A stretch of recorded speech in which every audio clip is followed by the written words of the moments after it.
Constituency میں ایک جلوس گیا, کسی مذہبی جلوس تھا, اس میں RSS کے لوگوں نے اسی طرح دکانوں پر حملہ کر دیا. ایک محلے میں گھس کر وہاں پر مارم پیٹی کی. میں دوڑتا ہوا گیا, وہاں پر لوگوں کو ہمت دلایا.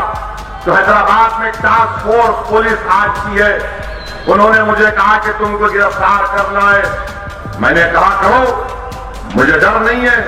جیسا ہی مجھے مچھلی کمان کی روڈ پر لائے پتھر گٹی پر, آپ یقین نہیں کریں گے کہ ٹاسک فورس کے تقریباً 10 جوان ان کی فائبر کی لکڑی سے اتنا مارے, مجھے اتنا مارے کہ سر سے لے کے پیٹھ تلوے تک صرف لاٹھیوں کے نشان تھے. اور ایک پولیس کا ایک DSP تھا, وہ اپنی گلاک ویپن نکال کر بولا کیسا نہیں مرتا, اور اٹھا کر فائر کرا میرے پر. اور میں تو سمجھا کہ ہو گیا کام میرا. خیر گولی نہیں لگی, میرے سر پر 18 ٹانکے لگے, پیٹھ سے لے کر تلووں تک پولیس کے لاٹھیوں کے نشانات تھے. خون میں لہو دہان ہو گیا. اور جب میں اسپتال میں ٹانکے لگا ہوا, میں لیٹ بھی نہیں سکتا تھا. مرحوم فائز سالار آئے, میری طرف دیکھا اور دیکھ کر کہا کیا کر رہے ایکٹنگ, اٹھو گھر کو چلو. کیا کر رہے تم ایکٹنگ, اٹھو گھر کو چلو. پاشا قادری رو رہے تھے. پاشا قادری ہمارا بچپنا, میرا بچپنا پاشا قادری کے سامنے گزرا. پاشا قادری کی آنکھوں میں آنسو تھے. پاشا قادری نے ہمت کر کے کہا کہ سالار کل بند بنانا ہے, اور کوئی میرے بولے.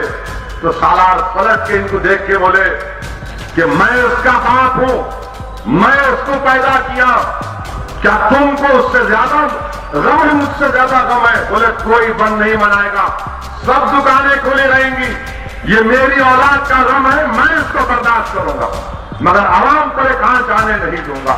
میرے بھائی صبح میں پھر فجر کے بعد سالار نے فون کیا اور کہا کہ کل شاید تمہاری نمازیں نہیں ہوں گی تکلیف سے, نمازیں پڑھو, قضا جو نمازیں ہوئی, اور سیدھا نکل کے گھر کو آؤ.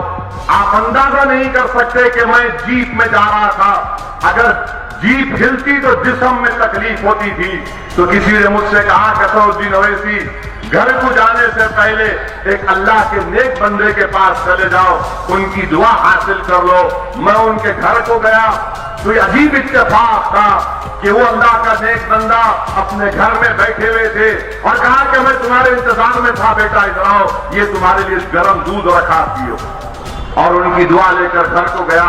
یہ راستہ آسان نہیں ہے میرے بھائی, اسی لیے جب میں کھڑے رہ کر بولتا ہوں نا کہ میں موت کو تیار ہوں, جب میں للکارتا ہوں مجلس کے اور مظلوم عوام کے دشمنوں کو کہ میں موت کے لیے تیار ہوں, جب میں کہتا ہوں کہ میری زبان کو تمہارا اقتدار, تمہاری طاقت, تمہارا روب, تمہارا جو بھی ہو مجھے روک نہیں سکتا, مجھے اگر میری زبان کو کوئی روک سکتا ہے تو میری موت ہی.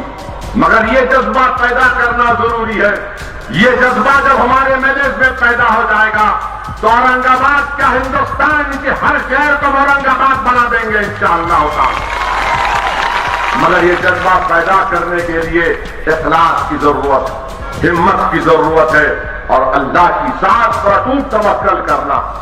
یہ کام ہم کو کرنا ہے میرے بھائی.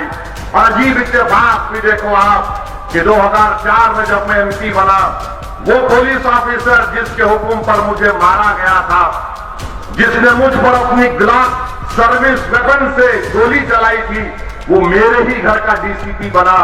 اور اس نے بھی 4 جب DCP بن کر میرے گھر کو آیا, لوگ بیٹھے تھے گھر میں, اور آ کر مجھ سے کہا کہ مسٹر اویسی پہچانا تم نے؟ تلخ لہجے میں کہا.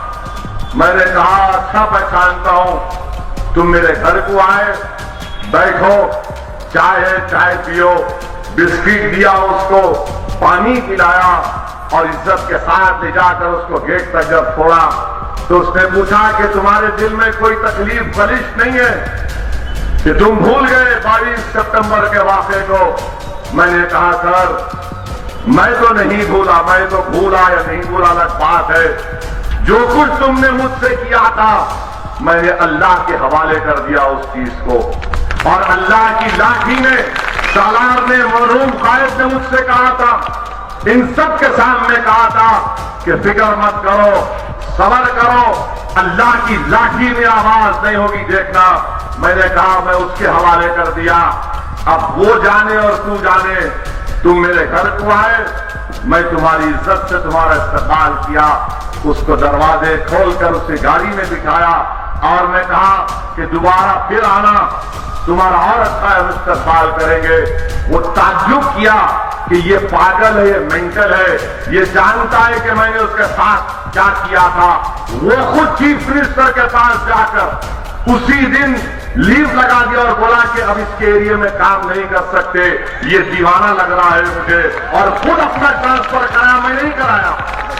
میرے بھائی، جب آپ کسی سے اچھے کردار سے پیش آتے ہیں، یا تو آپ کے کردار سے مغلوب ہو جاتے ہیں، یا پھر اللہ ان کے دل میں ڈر پیدا کر دیتا ہے کہ آخر کیا بات ہے کہ یہ ڈرتا بھی نہیں ہے اور پھر اس طرح سے پیش آ رہا ہے۔ یہ بتانے کا مقصد کیا ہے؟ یہ مجلس کی تاریخ ہے۔ ہم کانگریس، شیو سینا، بی جے پی کی طرح آ کر کرسیوں پر نہیں بیٹھے، ہم نے محنت کی، جستجو کی۔ اورنگ آباد میں کئی مرتبہ مجھے آنے نہیں دیا گیا، آپ گواہ ہے۔